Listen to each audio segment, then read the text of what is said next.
Welcome to this presentation of Making the Treatment Decision, Determining Whether Opioids Are Right for Your Patient.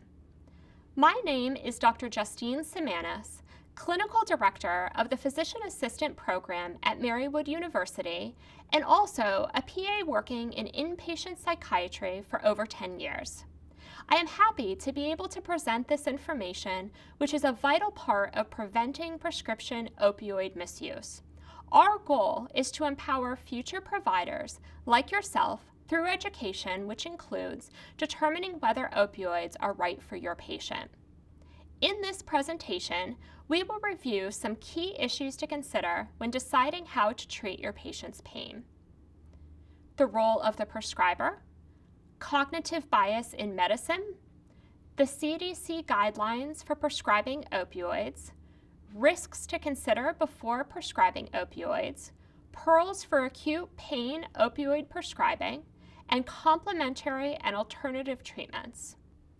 The first step in reducing the misuse of prescription opioids is to reduce the rate at which opioids are prescribed. As a provider, making sure that you are prescribing responsibly and appropriately is crucial to curbing the opioid epidemic and reducing the overdose death rate. Practically every medical practice setting will face this issue, be it chronic low back pain, acute pain from surgery or injury, dental work, so you should be educated on the issue and prepared to have conversations with your patients. Make sure you are also aware of the resources available in your community, from pain specialists to addiction treatment resources to complementary and alternative treatment providers. Collaboration is key here, and a team-based approach to patient care will always be the most effective. It is also important as a prescriber to know your limitations and your biases, many of which you are likely unaware of. Let's do a quick exercise in some common biases we might have. I want you to close your eyes, and how do you feel when you hear these statements? I can't make it to work today because I have a really bad cold. Compared to, I can't make it to work today because I have chronic back pain. My mother died when she was 55 from a heart attack. Compared to, my mother died when she was 55 from a heroin overdose. I have post-traumatic stress disorder. Compared to as a teenager, my left leg was amputated as the result of a gunshot wound. Do you sympathize more with some situations than others? Are you predisposed to have less sympathy for someone whose mother died of a heroin overdose instead of a heart attack? And why is that? We all have biases based on our own experiences and stereotypes in society. It's our job as providers to know how these biases might affect the care we give our patients. So why is cognitive bias important? Cognitive bias in clinical decision-making contributes up to 28% of diagnostic errors in medicine. Adverse effects of medical treatment is considered to be the 6th leading cause of death in the United States. The opioid overprescription and use are part of this. There are over 181 different types of cognitive biases found in the literature, of which at least 38 are in the medical literature. Once you are aware of your own biases, you can work towards overcoming them and becoming a safe and effective advocate for your patient. In response to the growing overdose epidemic, the CDC put out guidelines for prescribing opioids for chronic pain in 2016. It provides a great deal of information about opioids, prescribing details, and various treatment options, and is worth a read by any and all prescribers such as yourself. It should be noted that there have been some challenges since this was released.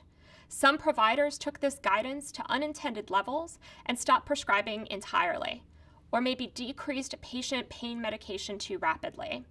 The CDC ended up putting out a disclaimer to clarify the intent, and that is worth a read as well.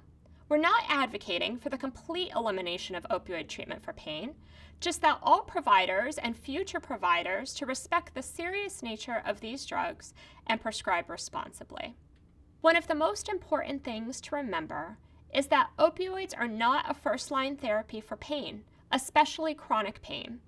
Outside of chronic pain, there may be some situations where opioids are appropriate, such as acute burns, lacerations, or surgery. But remember that these would be administered in a hospital or ER, and it's very unlikely that a primary care provider would need to dispense opioids for these types of pain. Before administering opioids, be sure you have thoroughly considered and discussed alternative treatments that may be safer and even more effective. So then, what is the best way to treat pain? There are a lot of good options you're probably thinking of. NSAIDs, physical therapy, but you can probably guess what I'm going to say. There is no one best way to treat pain. To effectively treat a patient's pain, you need to know the diagnosis so you can properly improve their function. Very few diagnoses will actually require long-term opioid therapy. When you are considering how to treat a patient's pain, there are a few very important issues to consider. Co-occurring conditions like sleep-disordered breathing, and renal or hepatic insufficiency, which might require an alternative medication or dose adjustment. Anxiety and depression history. Over 50% of your patients with chronic pain also suffer from depression, so it is important that we consider this and screen for it in our pain patients. If depression and anxiety are better managed, oftentimes the pain will improve without the need for additional analgesics. What other medications the patient is taking, and potentially dangerous interactions. Review daily MED and what is appropriate in a clinic setting. For example, 60 to 80 MED, anything higher might need a pain management referral. Higher dosages of opioids are associated with higher risk of overdose and death. Even relatively low dosages, such as 20 to 50 morphine equivalent dose per day, increase risk. So let's do an example of what an opioid dose looks like using morphine equivalent dosing as 50 milligrams. So 50 milligrams of hydrocodone, which is 10 tablets of hydrocodone and acetaminophen 5/300, 33 milligrams of oxycodone, which is 2 tablets of oxycodone sustained release 15 milligrams, or 12 milligrams of methadone, which is less than 3 tablets of methadone 5 milligrams. If patients are also taking benzodiazepines with opioids, we need to communicate with others that are managing the patient. We need to weigh the patient's goals, their needs, and risks. What if your patient's pregnant? Have they had or currently had any issues with addiction? Are opioids the safest option for their pain? Ask if they have had a past or present history of substance use disorder. If you suspect opioid use disorder, discuss safety concerns and treatment options. Do not dismiss this patient from your practice. There are other tools at your disposal to help you assess a patient's risk before prescribing opioids. A prescription drug monitoring program, or the PDMP, is an electronic database that tracks controlled substance prescriptions. PDMPs can help identify patients who might be misusing prescription opioids or other prescription drugs and that might be at risk for an overdose. Clinicians should review the patient's history of controlled substance prescriptions using state PDMP data to determine whether the patient is receiving opioid dosages or dangerous combinations that put him or her at high risk for overdose. If multiple prescriptions or high dosages are found, discuss safety concerns with patients and any other prescribers that they have, including increased risk for overdose. For patients receiving high total opioid dosages, consider tapering to a safer dosage. Consider offering naloxone. If you suspect your patient might be misusing or diverting opioids, you can consider a urine drug screen. Be familiar with urine drug testing panels and how to interpret results. You should learn much more detail about this in your opioid use disorder lectures. Don't test for substances that won't affect patient management. Before ordering urine drug testing, explain to patients that testing is intended to improve their safety. Explain expected results and ask patients whether there might be unexpected results. Discuss unexpected results with local lab and patients.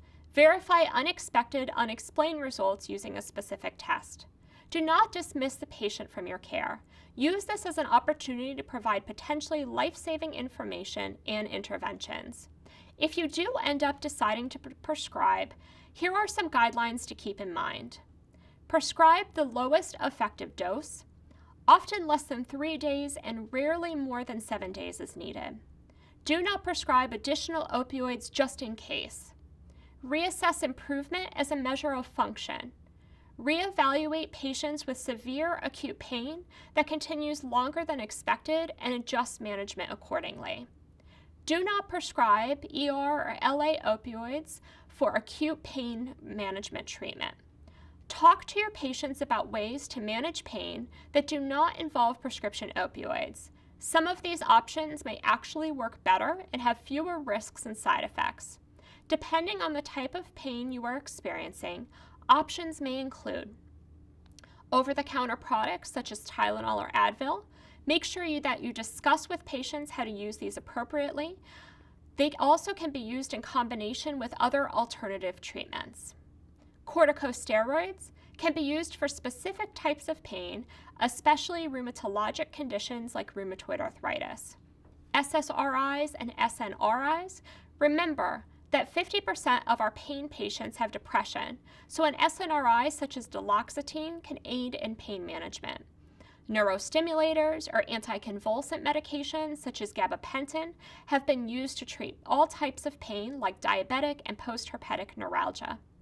Injections, these have been beneficial for specific types of pain like knee and back pain.